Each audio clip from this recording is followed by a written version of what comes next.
Thank you. Islam. Pardon more for it going in and out, but you understand how energy works. Islam. Islam.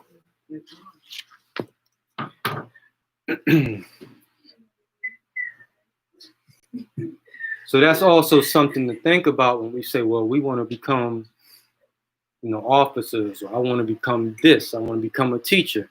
All right, well, there's pros and cons to everything. He said that the teacher must conform himself to the questionnaire.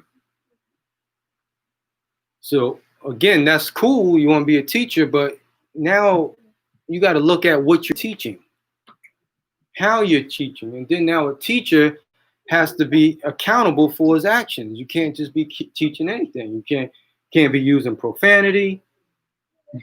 It's just certain things that you're held to a higher standard if you want to be a teacher. So a person might say, well, I ain't trying to do that. All right, well, you don't be a teacher. Just keep your seat.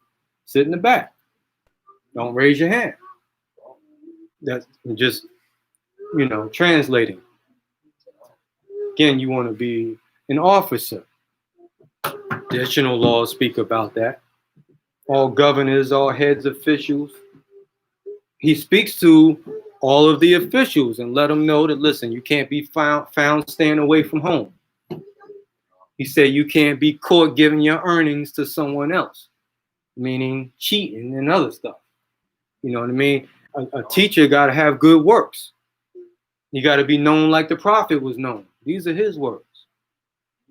Got to be pure. Got to be clean. Got to keep your house clean. You must be known before the members.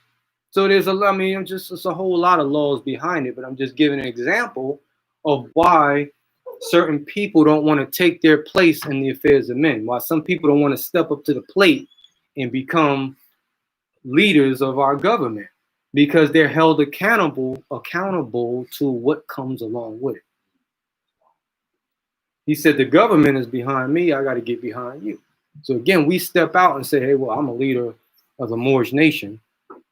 All right, cool. Now there's a certain standard that they're expecting that goes along with that.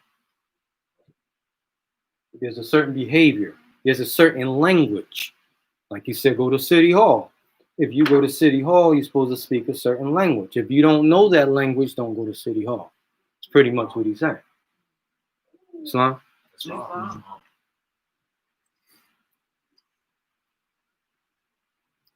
The word apply is used in connection with statues in two sense. We know what a statue is, right? Anyone don't know what a statue is? So, when construing a statue in describing the class of persons, things, or functions which are within its scope, as that statute does not apply to transactions in interstate commerce. When discussing the use made of a statute and referring to the process by which the statute is made operative, as where the jury is told to apply the statute of limitation if they find that cause of action arose before the given date. So let me explain that. I'll give you the main way to look at that. When you fill out an application, within the language of an application, it usually puts the statute or the law that governs the application. So I'm going to use corporate world or DMV. Give you an example. You apply for license, anything from DMV, registration, insurance, or whatever. Whenever you fill out the forms, in New Jersey is going to say, pursuant to New Jersey State Statute annotated Title 39-9C or whatever. It is Title 39 because Title 39 in New Jersey deals with motor vehicle. So anything issued through motor vehicle, Division of Motor Vehicle, or Motor Vehicle Commission is now called, is regulated by New Jersey statute Title 39. All traffic offenses is going to be under 39 or 2-C something else. Every state is going to differ when it gets to what statute. But DMV, Division of Motor Vehicle, and anything relating to traffic or vehicles is only regulated by statutory law. So anything that you request or apply or agree to dealing with motor vehicle is going to be regulated by the statutes of that state. Which means that when you sign that, yeah, I want this driver's license or whatever you're saying, and you sign at the bottom, what you're saying is I agree to the terms and conditions of not just what I'm getting out the deal, but now you're saying that I agree with that statute. I agree with the statutes annotated. That's why this is so important, which creates a contract. What you're saying that you acknowledge the statutes of the state. The statutes are commerce statutes, which are ultra-virus statutes, as I spoke about last week, which are colorable law or color of law, which can only exist on the merits of the common law or constitutional law, which most statutes violates the common law or the constitutional law, which also makes them ultra-virus. Which means that if you just sign it, yes, I, John Doe Bay, agree, here's my signature, and just sign it just like that, that means you agree to color of law. Is why you need to reserve your rights when you sign the document, i.e. the application. Meaning that whenever you fill out an application, if it's not under the jurisdiction of your peers and your nation, then you need to be reserving your rights on that, because if you don't, you agree from the application. Like someone will say, well, I don't got a driver's license because the driver's license is saying that I'm dealing with interstate commerce and I'm not artificial and I'm traveling and not driving. And they think that the driver's license itself is what creates that artificial person, and it doesn't. It's just an instrument, which means it's not you. They're not saying it's you. It's just that people who don't understand how to interpret the law is saying that. And they teach that, put that on YouTube, and then a student come along and adopt that thought pattern, and then they use it, and then they get caught into the same indice or bubble of information that's not correct. What creates the contract or the understanding or the acquiescence is filling out the application. Before you can get what they call a driver's license, you got to fill out an application. Before you get registration or register a title of so-called vehicle, you got to fill out an application first. It starts at the application process.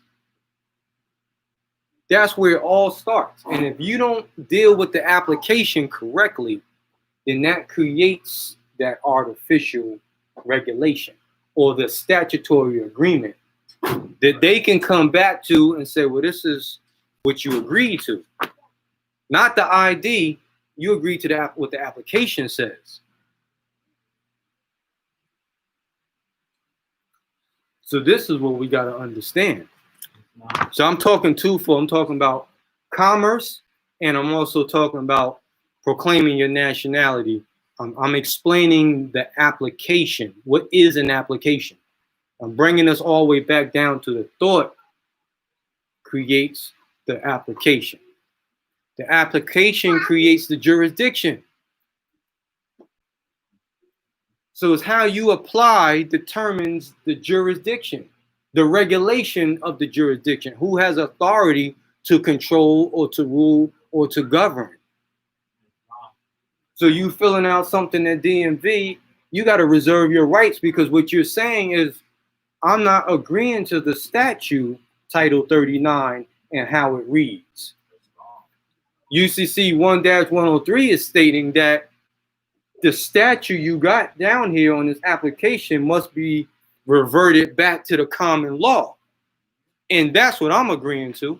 i.e. 101-103 says this statute must be construed in harmony. Harmony means what? Equal. Harmony means justice with the common law. So when you reserve your rights, you just change the jurisdiction of the DMV's application from the statute to a common law regulation.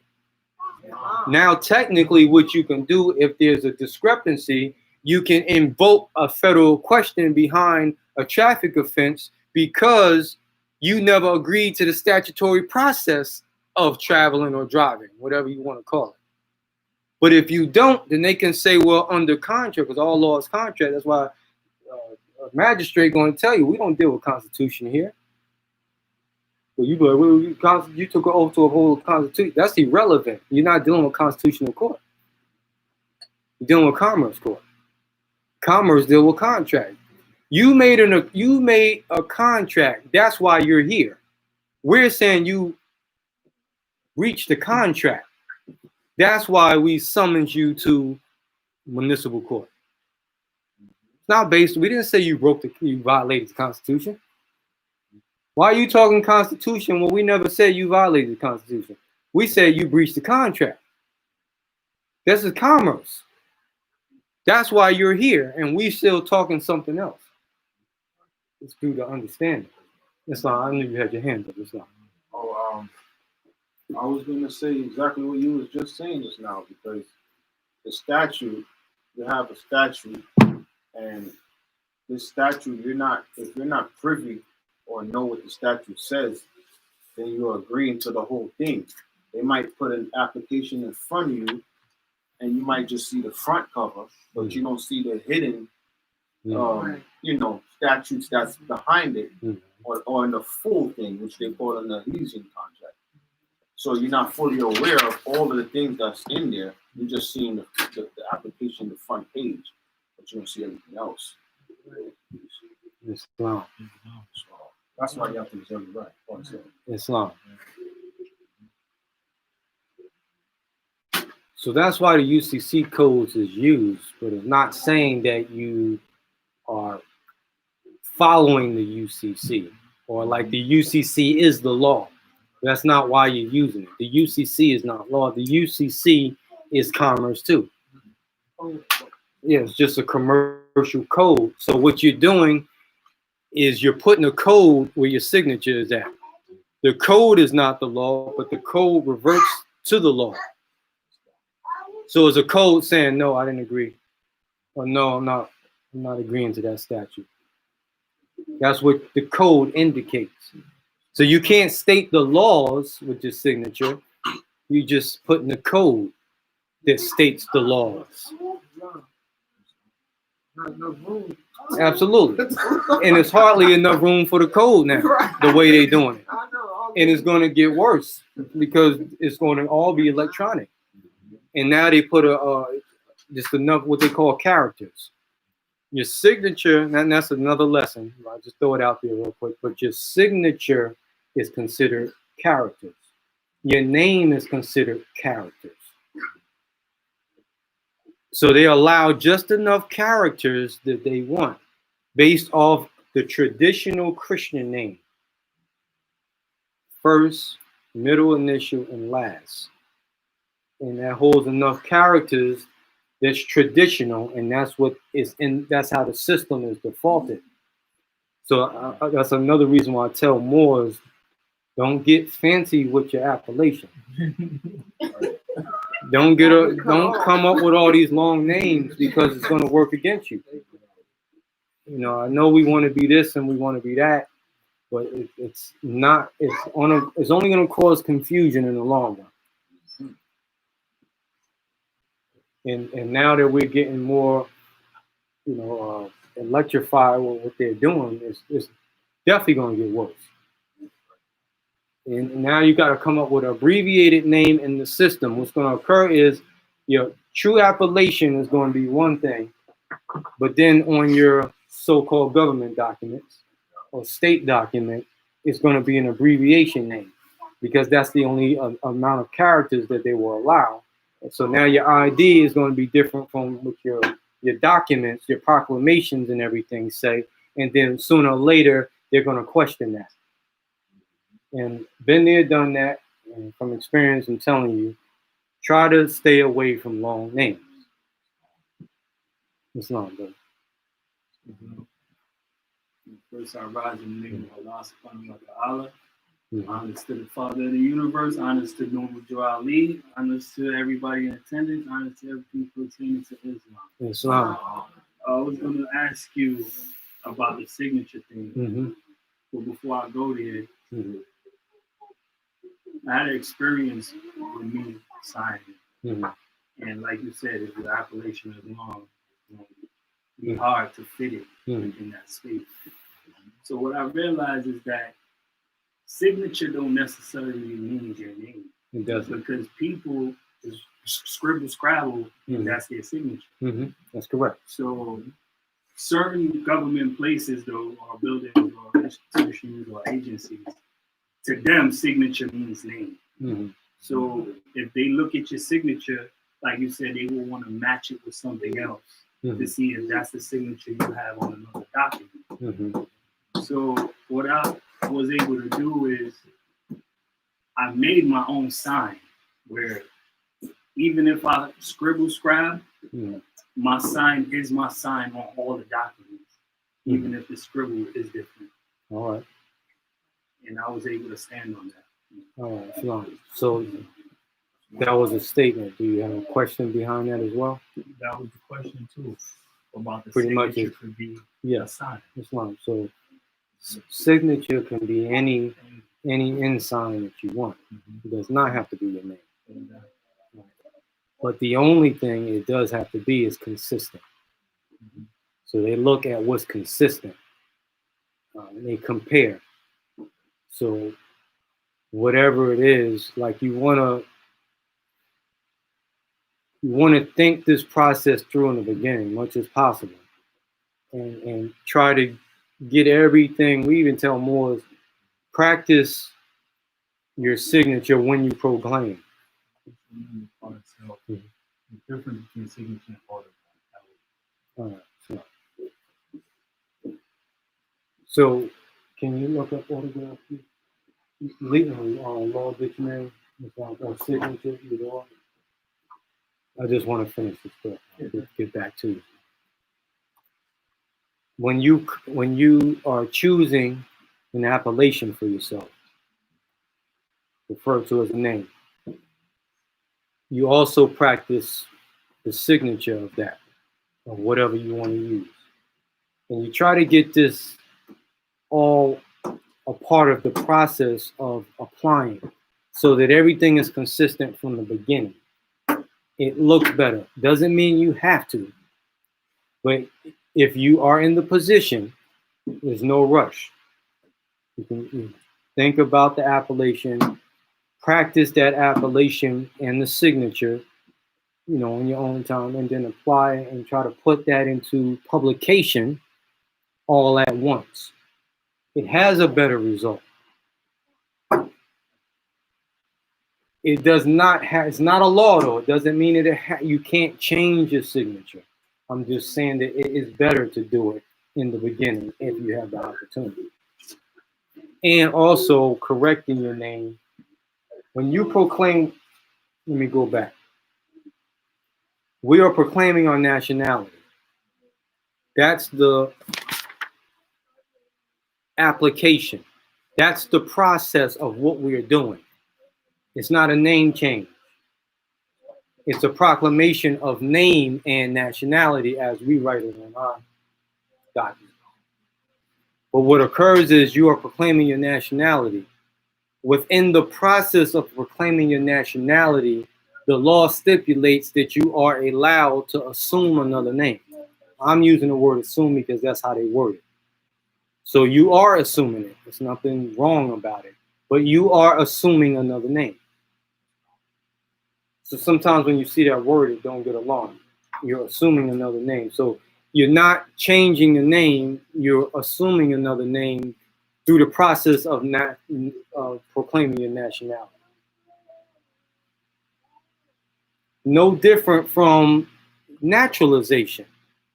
when a so-called immigrant or foreigner naturalizes here, part of the naturalization process, they allow that individual to assume another name.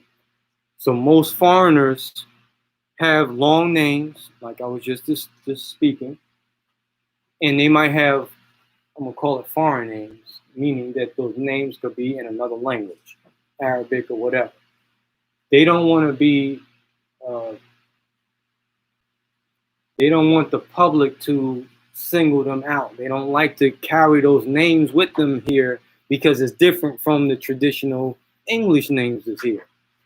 So what they do is a lot of them are, they suggest, our leaders of government, our officials, suggest to these individuals that you should choose or assume a more traditional American name so you don't be looked at or outcast by society here.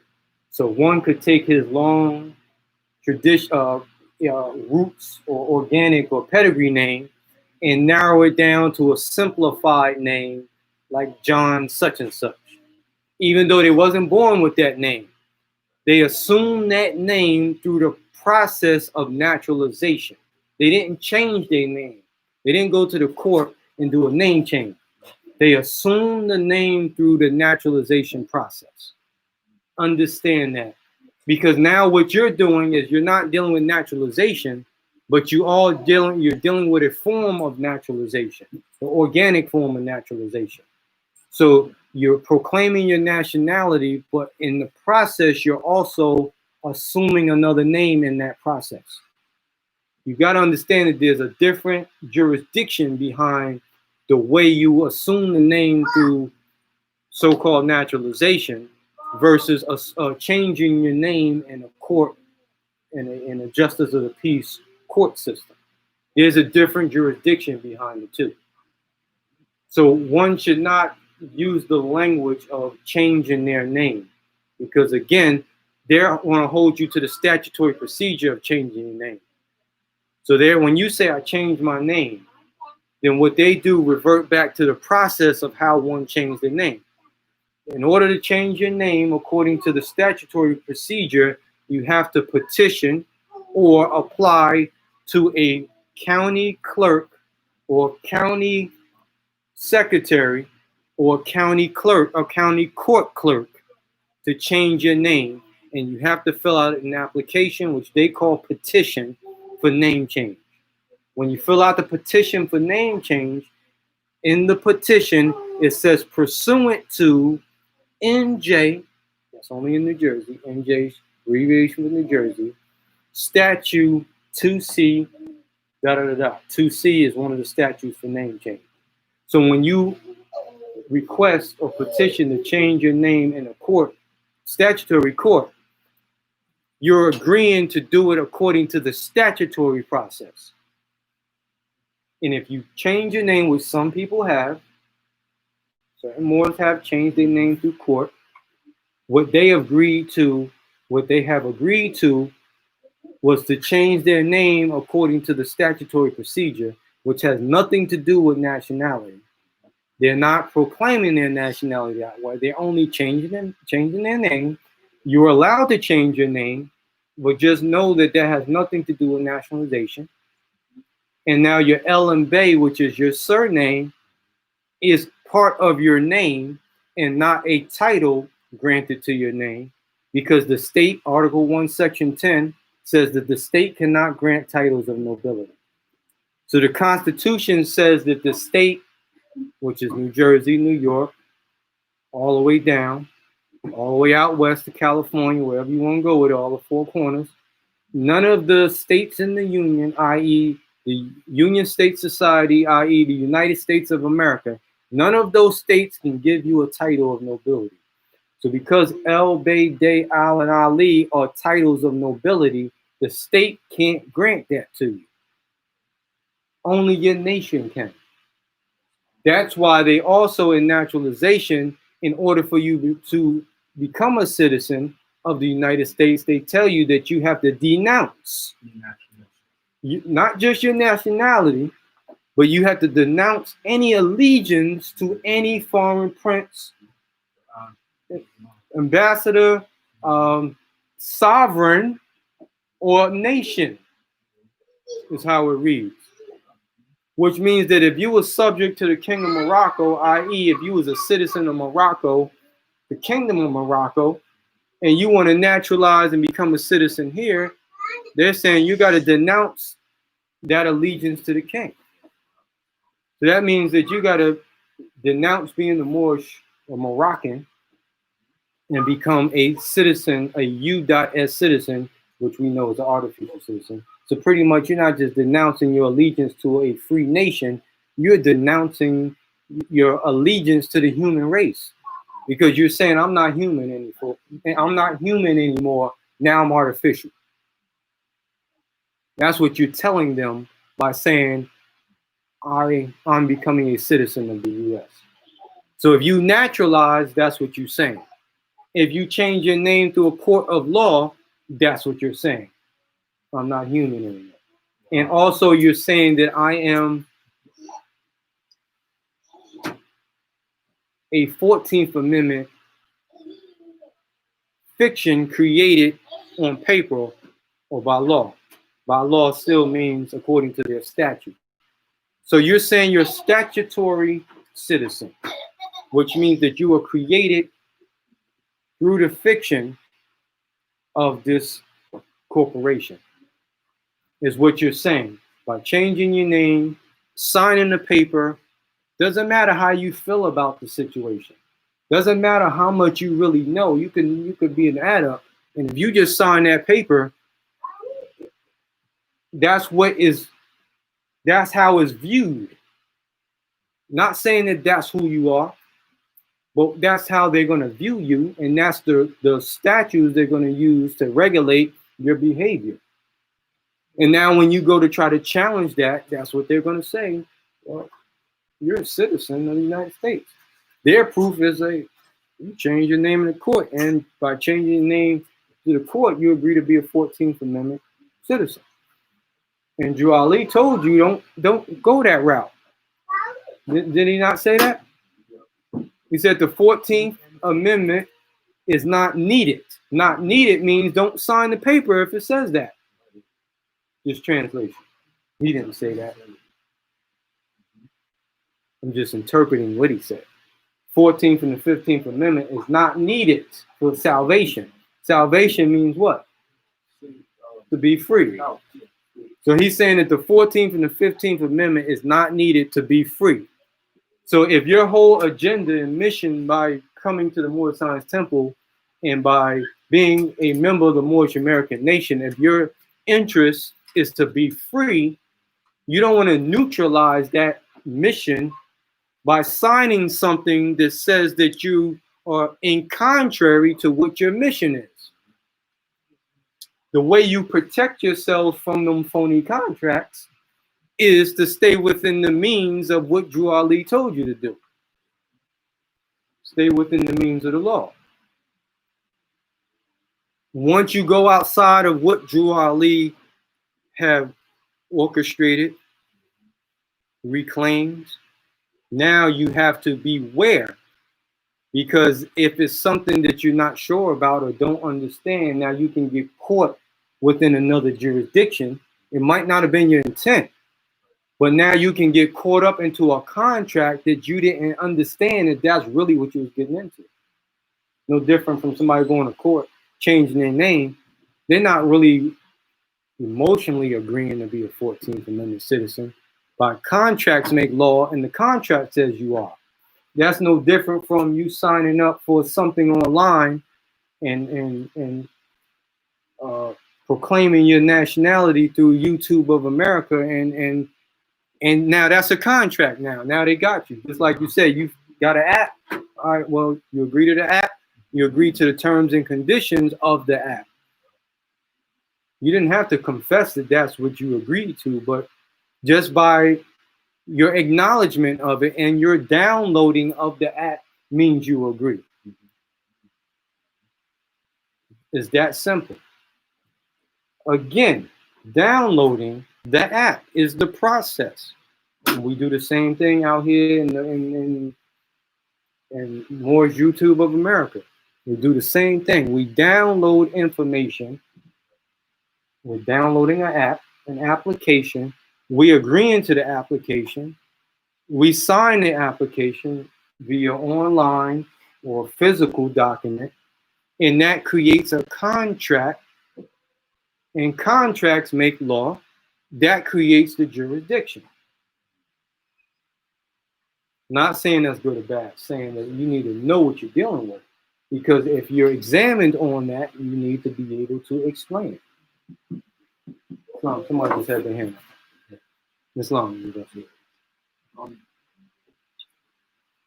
I wanted to touch on back to the application. Yes, sir. As on as you saying, things going to be virtually in a uniform. Mm-hmm. So that process is being happening. It's taking up the space for you to preserve your rights because now it's online. So if it's online, per se, if it's on the application for you to preserve your rights, but now it's online as a uniform. Mm-hmm. As a thought process, what could be a remedy to preserve your rights in that aspect? So they're going to be, like you said, take out the wrong name. So You type it. That's another reason why you want to keep your name, your appellation short, because you want to allow room for those type of scenarios. So regardless if it's physically on a paper or it's typing into a box on a computer, if the appellation is short enough, you can intertwine the UCC 1-103 if you can. At a minimum, as a last resort, you can do A.R. which means all rights reserved. Even though that's not the 100% correct way of doing it. But if if there's only 3 characters left, and that's the only thing you can do, then you at a minimum you do it that way. Something, yes, gives you a crutch to stand on, just in case you're examined. You know, and if you can't do that, then you just got to be creative. Sometimes they allow you to print it out and mail it in. Then you might have to do it that way, and then you can manipulate it once you print it out, and then you mail it back to them. You know, and again, as we get further into this new world we're dealing with, we will figure out more ways of doing things too, and getting around and answering that question that you just asked. Islam, sis. So it's called tacit agreement. I'm sure you're aware of what tacit agreement is. Mm-hmm. So what they're doing now is pretty much they're utilizing your name as is. Mm-hmm. So whatever you type in, when you get to the signature part, which is now digitalized, they're placing your name as your signature. So you're not able to type anything. So they're automatically creating your signature for you according to the name that you type. So they're not even giving you a chance to make any form of edits. You're right. So then that's placing you in tacit agreement because you're not disagreeing by not signing. Because what you're being forced. So it's being collected. It's basically by coercion, by duress, but still at the end of the day. Correct. It's forcing you to sign. You're correct. And also, within that, there are ways, and we won't discuss them now, but there will be a way to address that because it's computerized, and you can also send an affidavit of signature into that company, corporation, i.e., whoever you're dealing with, to back that up. You can back up whatever's online. Just because you didn't have the resource to doing it the way that the online recommended.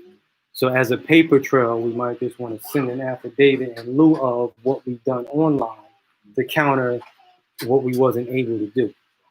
And keep record of that just in case it comes back to that you can show that you tried to remedy that situation by following up with that in writing.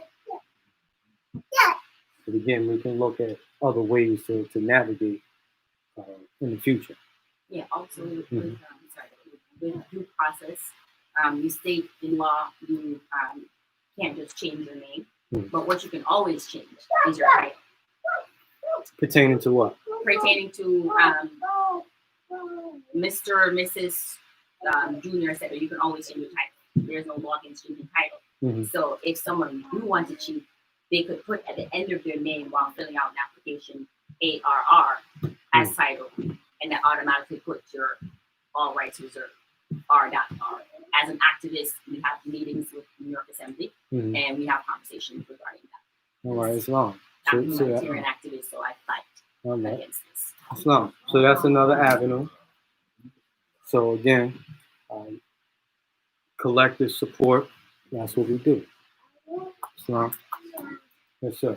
What I wanted to say was there was a time when I reserved my rights at a government agency, and they saw what I did. Like they literally seen it. Like, oh, you can't do that, but they didn't put it. So the signature line was blank when I got back. Yeah. So again, if you be consistent, then you can go in your pocket and show them this is my signature. Not saying you're not consistent, but just saying that you create that paper trail and then you show them that this is my signature. You're not you don't want to make them think you're adding something to the signature. It is your signature. There are people who have UCC 1-103 as their signature, meaning that is their signature. UCC 1-103. That's my signature. If that's consistent, then you can use that. And they can't say you can't. You just have to show them proof if they challenge you that this is my signature. Since that occurrence, that's what I've been doing. I made it consistent to sign all rights reserved. So I was challenged again, and she was like, this is at an employment agency. She was like, oh, you can't sign all rights reserved. I'm like, well, that's my signature. And she was like, okay. So again, there's little tricks behind that. You know, we deal with that off records.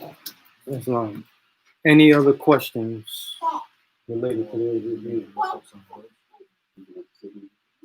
Oh, you found the signature? Islam. We'll go back to signature versus autograph.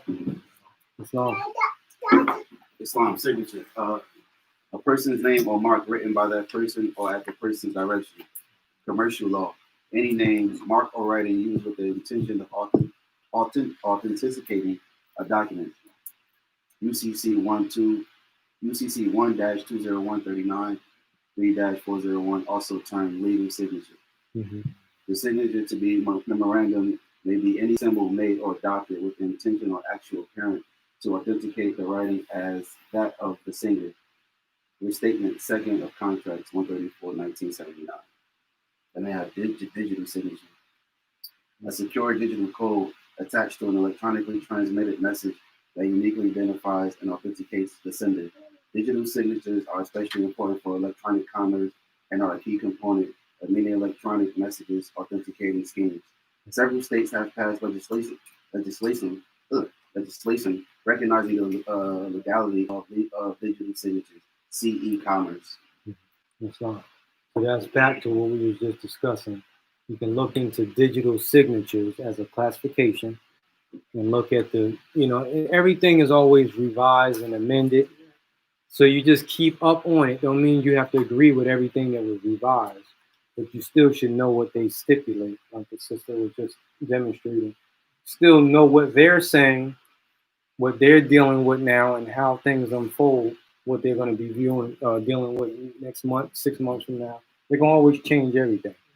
But you go to the organic source that you can find on digital signatures from when they first started it, see what the rules and regulations were behind it, because they're going to still remain.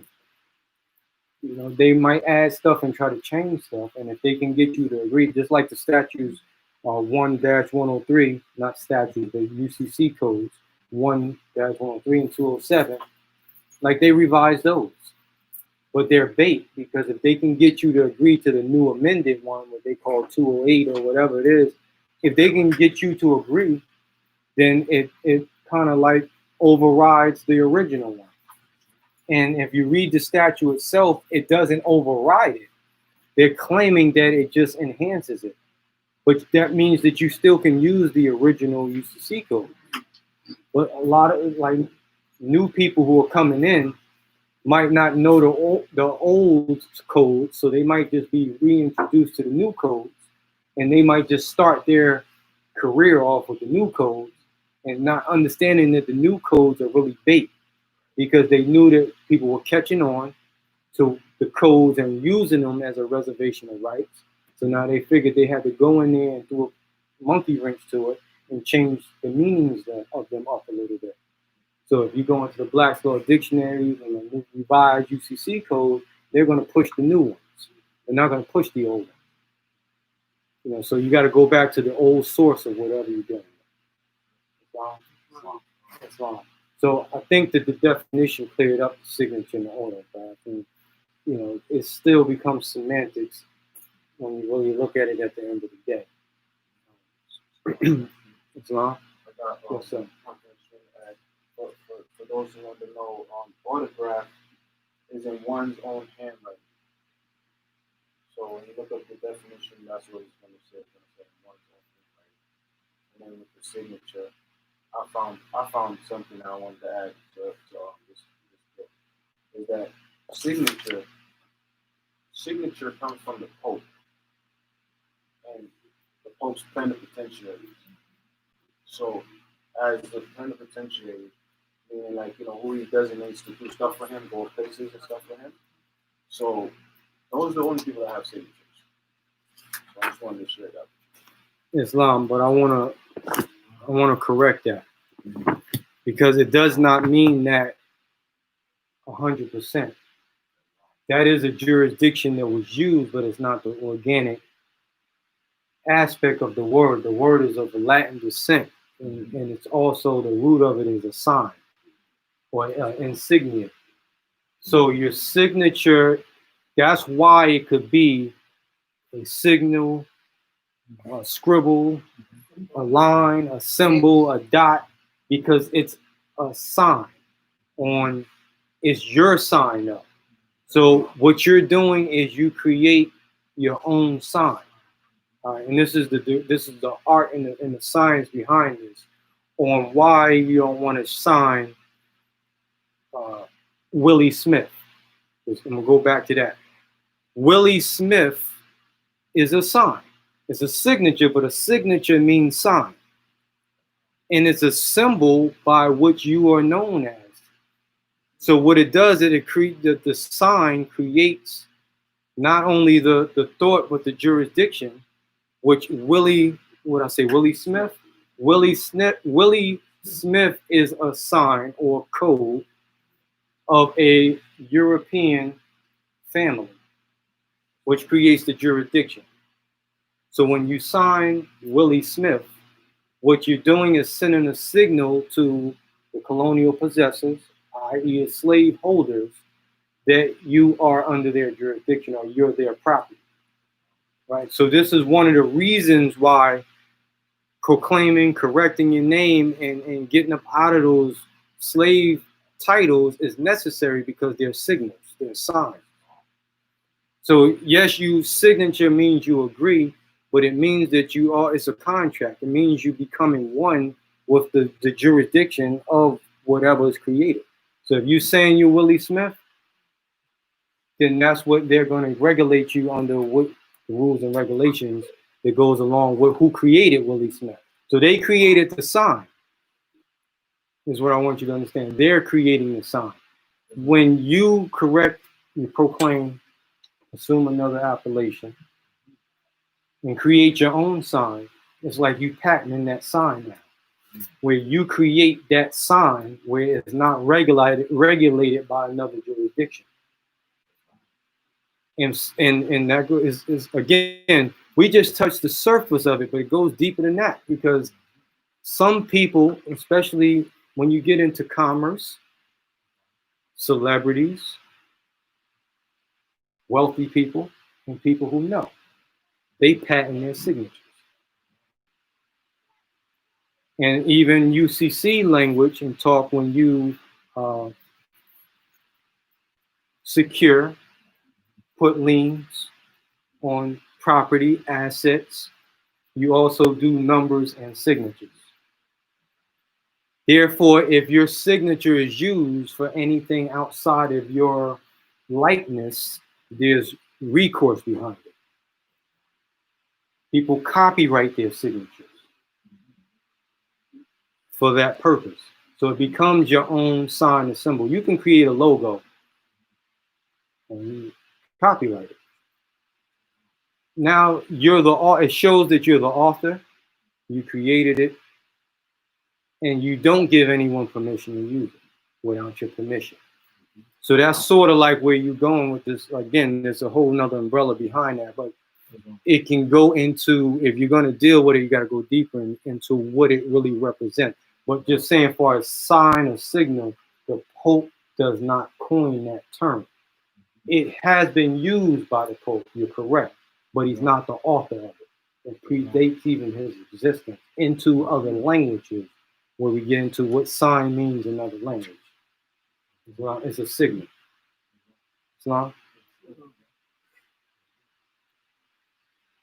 Islam. So that's going to bring us to the closing of the meeting. Islam, thanks everybody for their due diligence and patience. Yes, ma'am. So I was considering becoming a member. Mm-hmm. But I note that you stated in agreement Mm-hmm. with the thought, first the application is the thought. Right? Yes. Mm-hmm. So as a published author, Mm-hmm. my thoughts Mm-hmm. were my thoughts, and then I place my thoughts into the application with actual typing. Mm-hmm. Writing. And writing. So proclamation now is publishing my work and becoming a publicly published author. Mm-hmm. Right, for anyone person around the world. Mm-hmm. That being said, when you speak of proclaiming, you're making it publicly known that yes, this is who I am. So you said that they might question jurisdiction when you say you're one thing, but then you're the other. Now, I was not going to let anyone in here know who I am, really, but I am the Secretary of State for the Maroon government. So that being said, if I do proclaim to be a member of this temple, which I love your teachings on, you just telling me about that. Thank you. And I was taking note because you do it so well. So that being said, if I do proclaim to be a member of this temple, right, and you're now saying that that makes me, puts me like in the jurisdiction within what the thought is behind that application. That being said, state of New York is a state condition, right? And the New York State is the actual land. So can law depict what someone's state of mind is? No. No, but it's based off agreement of your constituents, meaning that people come together and create a name for something to be known by. Yeah. Right. And any name of a government or a nation, which the name of a government and the nation should be the same. The people, through their representatives, choose that name. Just like you said, Maroon. Maroon was not a name chosen by its colonizer or its slave masters. The name Maroon was chosen through not just the ordinary citizens of the Maroon land, but through their representatives, which makes the term Maroon legal and lawful because it was agreed upon by the people who had the authority to put that into a legal format. So same thing with New York State versus the state of New York. New York State is a more organic term that was put together by colonists still, but they were more under a constitutional administration of government at that time. It was still under the Republic. When they so-called changed it to the state of New York, that was done by a different administration that had other plans for that administration to go by, which created the artificial statutory regulation of that land that is called New York. It took it from one jurisdiction to another, which you're well aware of. Yes. But you said, can it change the mind? No. So basically, from my understanding, from my grasping, because I was trying to process everything myself. So you stated that if one is attached to another sovereign nation, then basically you can't attach yourself to another. No. No. No, let me clear that up. Okay, please. If you was to naturalize according to the Naturalization Act of the U.S, which we know what that is, Yes. then their law and agreement states that you have to denounce your allegiance to another nation to become a 14th Amendment citizen. So by proclaiming your nationality through the Moorish nation is not at all tied to the 14th Amendment process of the Naturalization Act that is in their laws. It's two different jurisdictions. So the Moorish Science Temple does not, the Moorish Science Temple in the Moorish American nation does not reflect the ultra-virus statutes that was created by the state or the federal government pertaining to the Naturalization Act or the 14th Amendment. What it does, it counters the 14th Amendment and the ultra-virus statutes. That's one of the reasons why it was set up, because of what they did to us through the Slavery Act. Does that clear up? You understand it? All right. So. You the first grand chief I ever heard say that. Say what? What's the misunderstanding of? What are they saying? I mean, like, there's a grand chief that actually agrees with the statute. And by you becoming a member of the Moorish Science Temple of America, it's like you're still a United States citizen. Well, you are a United States citizen. By becoming a member of, remember, the temple, and I'm just going to clear it up again, and I know you understand. Joining the temple, the Moorish Science Temple of America is the organization of the nation, i.e., that's the government. That's what that means. A government is an organization, and a government is a corporation. But because of how we've been brainwashed, we don't understand. We think corporation or organization is a fiction. But every government on the planet, de jure or not, is a corporation. By definition, a corporation means body, collective body. Anytime you get bodies that come together, that's a corporation. It has nothing to do with artificial fiction, 14th Amendment. But we think corporation and we run from it. We say, oh, I can't deal with that. Some people say, oh, Moorish Science Temple is a corporation. Joe Ali sold us out. That's not what that means. People have said that because they had other agendas behind putting that out. But that's not what the United States of America Republic is, a corporation. The Moroccan Empire is a corporation. Doesn't matter what you say the name of the government is, it's still a corporation. So to keep it going, the Moorish Science Temple is an organization of the nation. That means that that's the government of the nation, referred to as Moorish American. That's the regency, that's the portal for the nation to operate. The nation has a constitution. The name of the constitution is the Divine Constitution of the Moorish Science Temple of America. That's the Constitution. In order to have a nation, you have to have national standards that I spoke about in the beginning. In order for Drew Ali to legally and lawfully declare this as a de jure body, i.e. a government, he had to satisfy these things before it was considered, before he went to Cuba, said these people are a nation. What was he holding up? In the Constitution. Divine Constitution is the Constitution. You have to have a Constitution to have a nation. So when we was declared Moorish American as a nation, i.e. nationality, we had to have a Constitution for that to be a fact and be recognized. So he created the Divine Constitution and bylaws in order for us to become be declared or recognized as a nation. That Constitution constitutes one of the national standards of a nation, along with a flag. So you got to have a flag, and you got to have a constitution, and most importantly, you got to have the people. Marcus Garvey said the same thing, and that was Marcus Garvey's actual message in speech, state of address that he said. In order to have a nation, you must first have the people. You can't have a nation if you don't have the people. Therefore, the nation must be an expression of the will of the people. That was Marcus Garvey's words.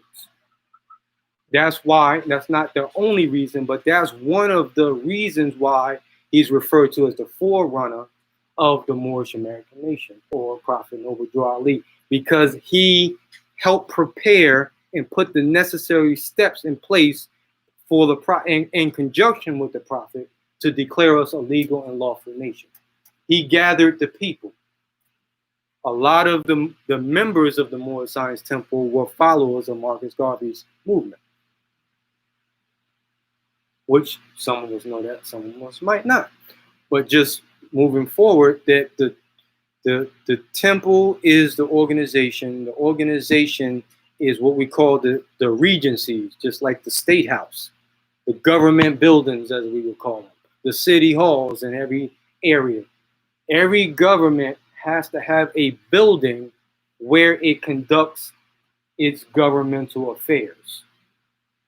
And that's what the purpose of the Moorish Science Temple holds. It's a Rotarian mission, which means that it just don't deal with governmental affairs. It also has meetings. It also has classes. It's also a school in so many regards. It has many things that it does, but it's the organization of the nation. That means that that was the original building, regency, institution for the government, for the nation that Drew Ali set up. It consisted of a supreme council, a grand body, branch temples and subordinate temples and charters, flags and constitution, symbols, seals. And again, when we go into other studies and records, you'll see that when they took Nearly Ill to court, when Kirkman Bay Group took him to court and the courts tried to side with him, the main possessions that they were looking for was the assets of the government, which was the seals. They wanted the original seals, and they wanted the charter of the original Moorish Science Temple, which was what was in the replevant, which means to reveal, to recover, to hand in, to turn over the possessions of. That's what the court order was for Nearly Ill's administration to hand over to the other crooked Moors that went and set up shop and claimed that they were the new administration of the Moorish Science Temple. That's what they required them to hand over in court, was the original possessions of the government, which was the seals and the Constitution. The charter, I'm sorry. Yeah. So with that being said, that just shows the reason why that was so valuable to them is because whoever held that, they were saying was the ones that was consecrated and they were in charge to carry on this movement. So now even to today, the noise and the whole trick or treat thing that's going on is who got their possession on the original documents and seals that the Prophet had. So they're saying whoever holds that is the successors of the government, and it does not mean that. It's not. Because it's a way that those credentials are handed down. They're not found. They're not discovered. They're not stolen. It means you can just break in somebody else and take them, and now all of a sudden, by default, you are the successor because you're saying 9/10 is possession of law. Government don't work that way. But for people who don't study, they will run with that thought because they don't know what constitutes government and what doesn't constitute government. So I'm just throwing that out there. Islam? Islam, but we're coming to the closing of this, so we will, to be continued. Yeah. Islam?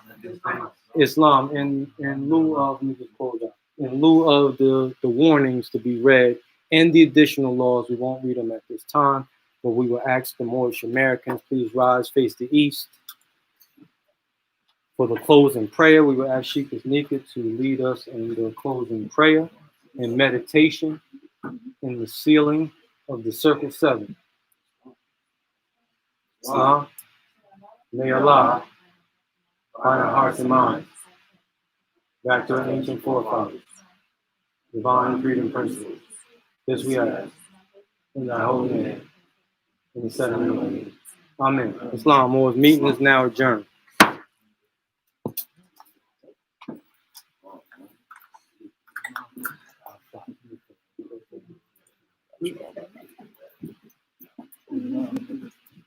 Peace and love.